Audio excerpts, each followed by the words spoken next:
एक छोटे से गांव में एक दुकानदार रहता था। उसका नाम था गोपाल। वह अपनी छोटी सी दुकान पर खाने का तेल बेचा करता था। उसकी जिंदगी का हर दिन लगभग एक जैसा ही होता था। सुबह वह दुकान खोलता, ग्राहकों को तेल नाप कर देता, कभी उधार लिखता और रात होने पर दुकान बंद कर देता। दिन भर वह बहुत मेहनत करता था। वह ईमानदार भी था, लेकिन इतनी मेहनत के बाद भी उसकी कमाई बहुत कम होती थी। एक दिन एक साधु उस गांव में आए। साधु पूरे दिन चुपचाप खड़े होकर गोपाल को देखते रहे। कैसे वह लगातार मेहनत कर रहा है, कैसे वह दिन भर व्यस्त रहता है और कैसे उसका पूरा ध्यान सिर्फ छोटे छोटे ग्राहकों तक ही सीमित रहता है। अगले दिन साधु फिर आए। उन्होंने अपनी जेब से एक छोटा सा पत्थर निकाला और दुकानदार की मेज पर रख दिया। फिर उन्होंने गोपाल से कहा, यह पारस मणि है। अगर इसे किसी भी लोहे या धातु की चीज को छुआ दोगे तो वह सोने में बदल जाएगी। इसे संभाल कर रखना, मैं 6 महीने बाद वापस आऊंगा। यह कहकर साधु वहां से चले गए। गोपाल ने वह पत्थर उठाया और उसे अपनी दराज में रख दिया। फिर बिना ज्यादा सोचे वह वापस अपने काम में लग गया। दिन बीतते गए। वह रोज की तरह ग्राहकों को तेल देता रहा और दुकान का काम करता रहा।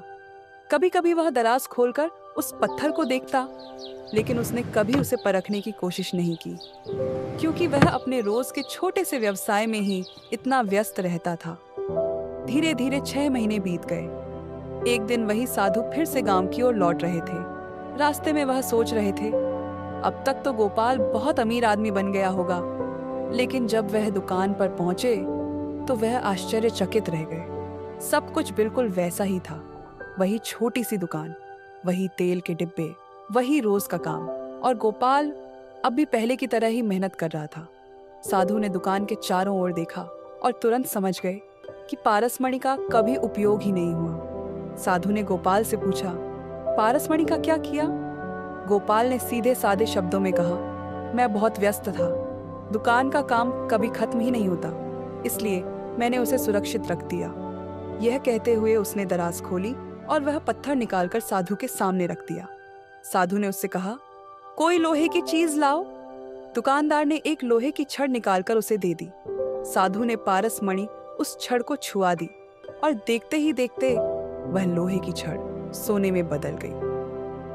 गोपाल स्तब्ध रह गया। फिर उसने तुरंत कहा, कृपया मुझे यह पत्थर कुछ और दिनों के लिए दे दीजिए। साधु मुस्कुराए और बोले, मैंने तुम्हें पत्थर नहीं दिया था, मैंने तुम्हें एक अवसर दिया था। मेहनत करना अच्छी बात है, लेकिन अगर इंसान अवसर का उपयोग ही ना करे तो वह वहीं का वहीं रह जाता है। इतना कहकर साधु वह पत्थर लेकर चले गए और गोपाल अपनी दुकान में चुपचाप बैठा रह गया। अब उसे अपनी गलती का एहसास हो चुका था, लेकिन बहुत देर हो चुकी थी, क्योंकि अवसर हमेशा हमारे पास नहीं रहता अगर हम उसे पहचान ना पाए।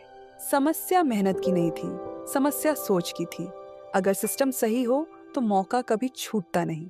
ट्रैगजी आपके काम को देता है सही दिशा।